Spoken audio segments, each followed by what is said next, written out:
lovelies. It's lovely to see you all again. Now, I will introduce myself to those of you who have not had the pleasure of seeing me before. Mrs. Shufflewick is the name, star of stage, screen, radio and television, labour exchange and dope parties. And part-time topless barmaid at the Frog and Nightgown in the Bowls Pond Road. Yes. Now, I'm going to start off by singing you a song that I had the pleasure of singing before the Duke of Edinburgh and the Prince of Wales and the Duchess of Bedford and quite a few other well-known London pubs. Thank you. Falling in love again, never wanted to.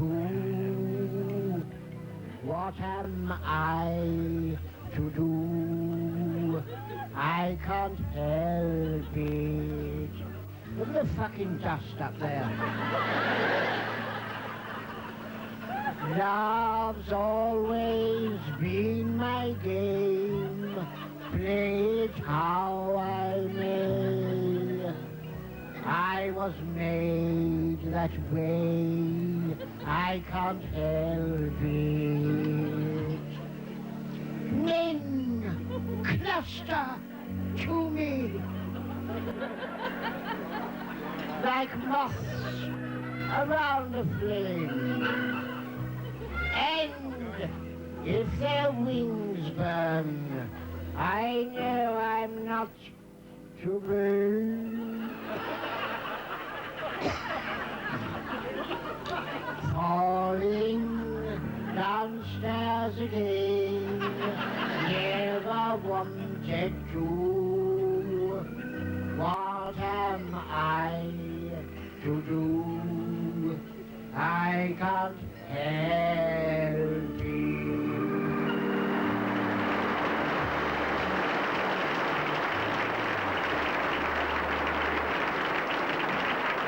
Thank you, art lovers. It's shocking, the price of food. Do you know, I went out yesterday morning. Now, this is without a word of a lie, you know. I bought half a pound of Summer County and a packet of ginger biscuits and 4 bottles of gin. And you know it came to nearly £26. I mean, it's getting ridiculous. I shall have to give up the ginger biscuits. And there's one thing I cannot resist, and that's a nice piece of meat. And yesterday morning I was going past this butcher's and I saw a lovely leg of lamb hanging up, and I couldn't resist it. I went in and I said to the man behind the bar, I said, how much is that piece of lamb hanging in your window? So he said, well, I'll have to weigh it for you, madam. And he put it on his scales, and he said, that'll be £10.95. I said, fuck me.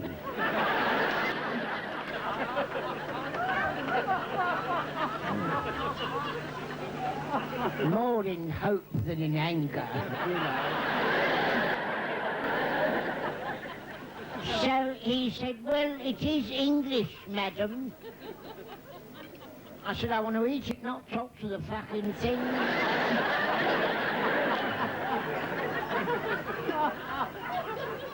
And I mean, if you don't go out and spend it, you get someone comes and asks you for it. I was sitting in my front room the other morning, dusting my coffee service. Oh, I've got one. It's an antique. It used to belong to the Baron Rothschild. I know that because it's still got his initials on the sides of the cups. And I was dusting away. And there's a knock at the doorbell, and I go, and there's this little woman stood there with a collection box. She said, "The Battersea Dog's home." I said, "I didn't know the fucking thing had been away."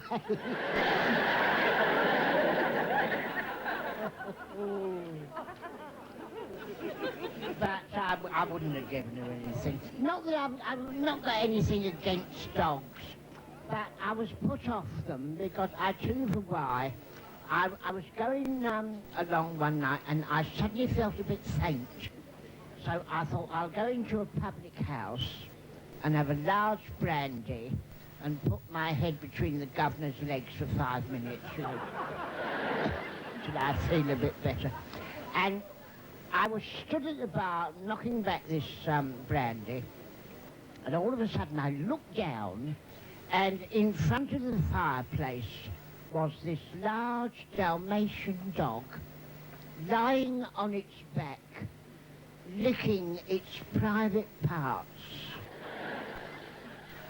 Oh, I was so embarrassed. I didn't know what... I was hoping the ground would open and swallow me up. And I was just going to finish my brandy and leave. And I suddenly got this thump in the middle of my back. And I turned round, there's a 6-foot Irish fella stood there. And he pointed to this dog and he said, "I wish I could do that, missus." So I said, "Well, if you give it a biscuit, it might let you."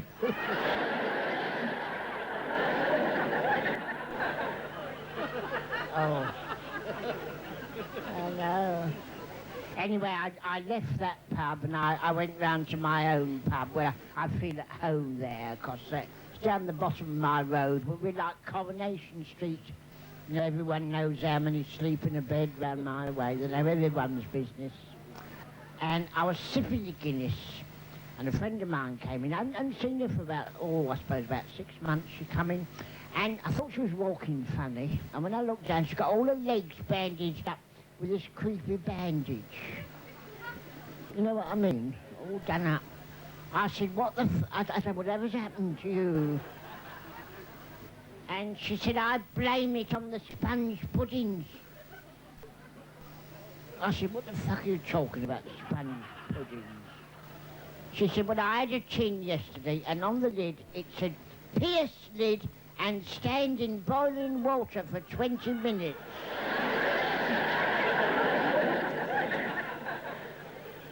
Now, I ask you, how stupid can you get?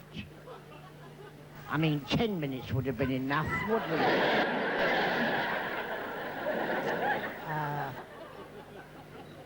And then out of the blue, the door opened, and this sailor walked in. I'd never seen him before. I think he was in the Navy myself, you know. And he came over. And I also think he must have had a French mother and father, because he kissed me on both cheeks. And I was doing my shoelace up at the time. Anyway, I didn't say anything, and he plunked himself down beside me and suddenly leant over and he said, "Have a drink with me, dear." And he pushed something down my cleavage. Liberty. Anyway, I heard the crinkle, so I thought to myself, well, it's either a £1 or a £5. So I excused myself to go out to the loo to have a look. It's a fucking tea bag.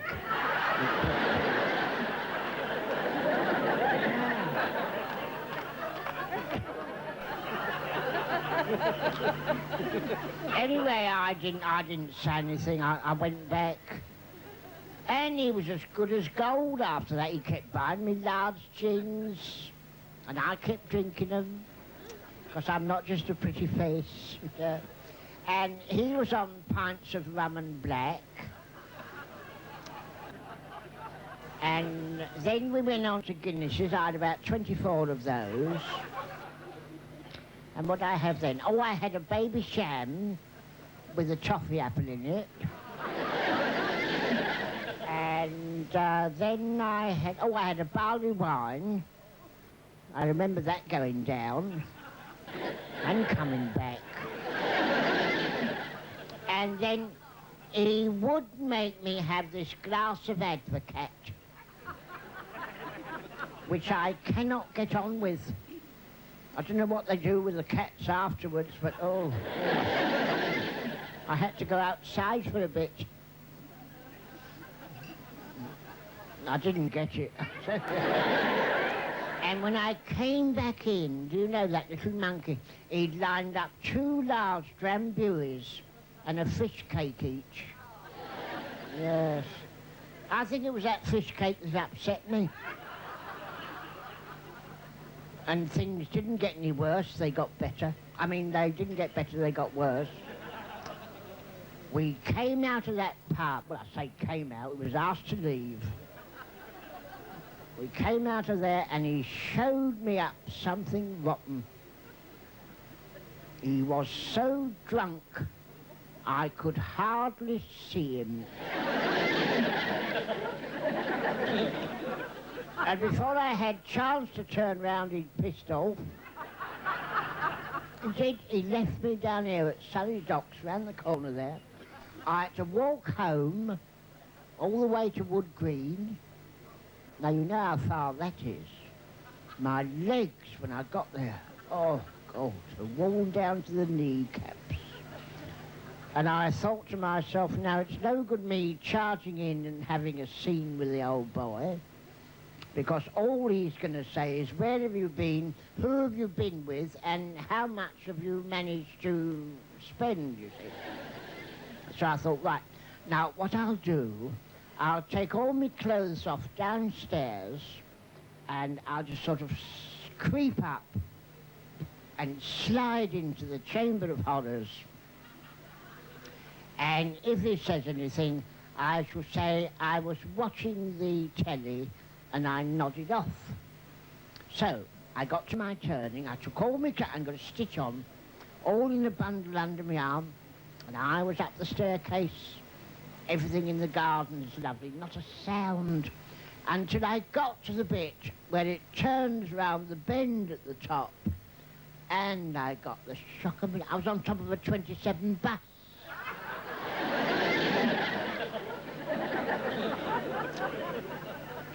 Oh. And all these people turned round, all sober, as if they'd never seen a woman with no clothes on top of a bus before. So I thought, well, get 'em. I just stood there. I thought, let one of them make the first move. And one fella did. Dirty, filthy beast. Bless him. So you see, it just shows you what can happen after a glass of Christmas cake. Now, I'm going to pop off because I tell you for why.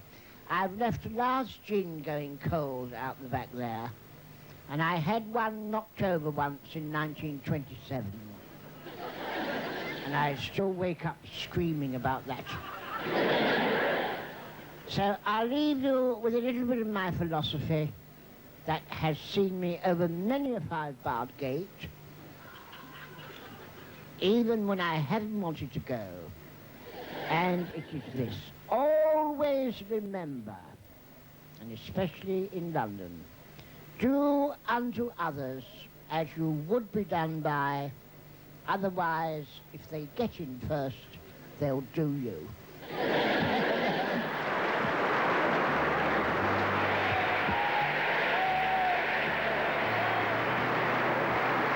Let's hear it for our lovely Mrs. Shufflewick. Correct, beautiful darling. Mrs. Shufflewick, my darlings. Beautiful, sweetheart. Can I have a very big hand for Mr. Dave Cooper?